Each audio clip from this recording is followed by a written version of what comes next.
So now I'm going to explain about the conception and reactive development and the birth. So first of all, the conception. What is conception? Conception is the fertilization of the egg by the sperm, which this condition occurs in the oviduct, the uterus. The oviduct. So after conception, the fertilization, it will result in cleavage.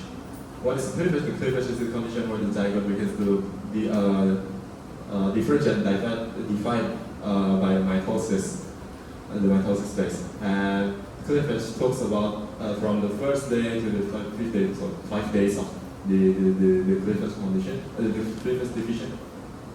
And after the division or the cleavage phase, we go into the blastosis.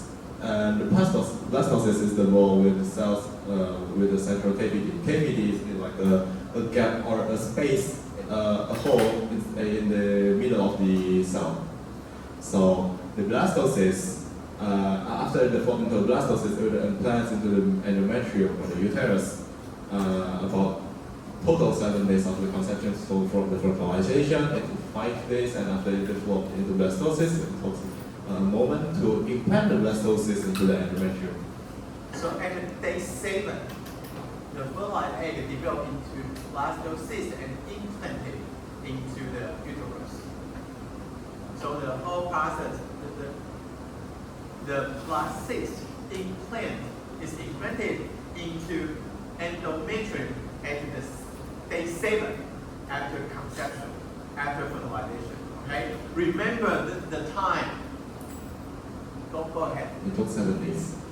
And here, the blastocyst implantation. So I just mentioned the implantation is the process where the blastocyst is attached to the uterus, the lining of the uterus after the cleavage.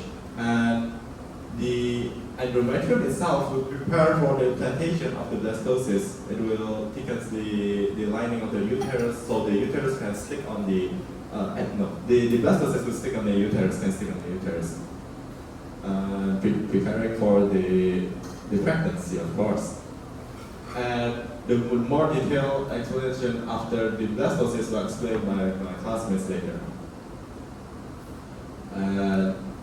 After the implantation of the blastocyst, it went to the pregnancy condition with gestations. So simply, pregnancy is the condition where the embryos is developed and differentiate in the uterus.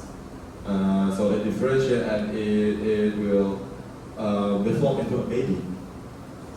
And for humans, actually, this pregnancy will talk about the first 9 months.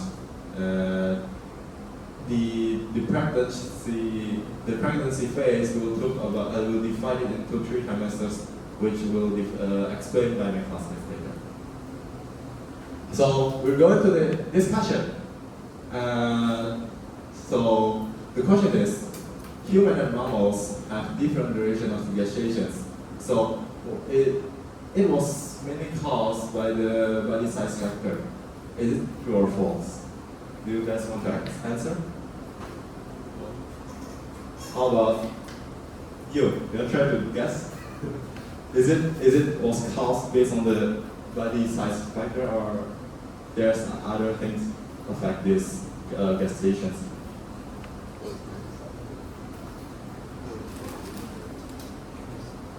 So if is the duration of maturation related to the body size of the species? Okay, so the answer is true. And the statement, yes, it's true by the size, the body size factors. So here's the graph of different mammals and the difference of the time frame of the gestation period. So different mammals and the difference of the size, the bigger size of the mammals will increase the duration of the differentiation time or the pregnancy to develop the organs, because the organ is bigger and more complex, so it needs more energy and nutrition and time to develop during the pregnancy. So every mammals have different, depends on the body size, has the different time of the pregnancy. So this is the explanation